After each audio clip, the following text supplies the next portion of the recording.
For whiskey tastings, what is the process? I've heard that in some places they water up the whiskeys so you can taste a lot of samples and you can feel the aromas better.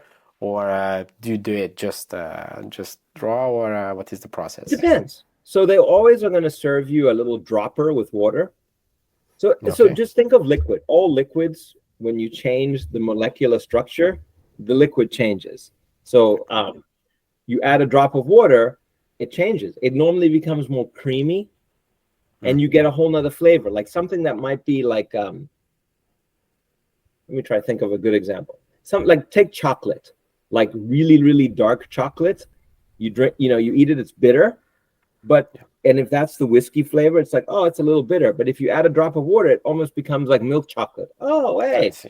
it just changes. I tell people, if the best way to change the molecular structure for me personally is I always keep some bottles in the freezer, because freezing it, obviously it's not going to freeze, but it changes it changes the molecular structure, and it can calm the whiskey down. Like sometimes I won't say the whiskey's angry, but it's high ABV.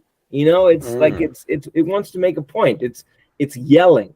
A little Yeah, bit of water can make it talk nicer. I see. So that's what every whiskey tasting will have water droppers. I personally don't use them. I don't add water too much to my whiskey, but like you getting like a quarter ounce. I normally take. I always smell. I smell like 3 times. I don't like to swirl it, because it aggravates the liquid.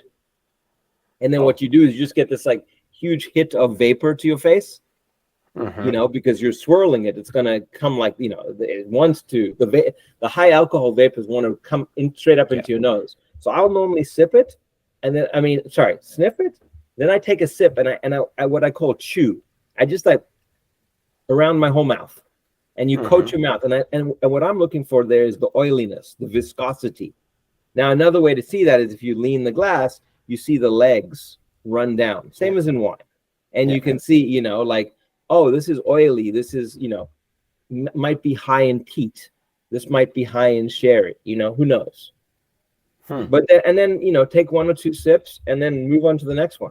Thanks for watching this video. You can watch the full podcast episode by clicking here, or watch another interesting video by clicking here. Let's continue the discussion in the comment section, and see you in the next one.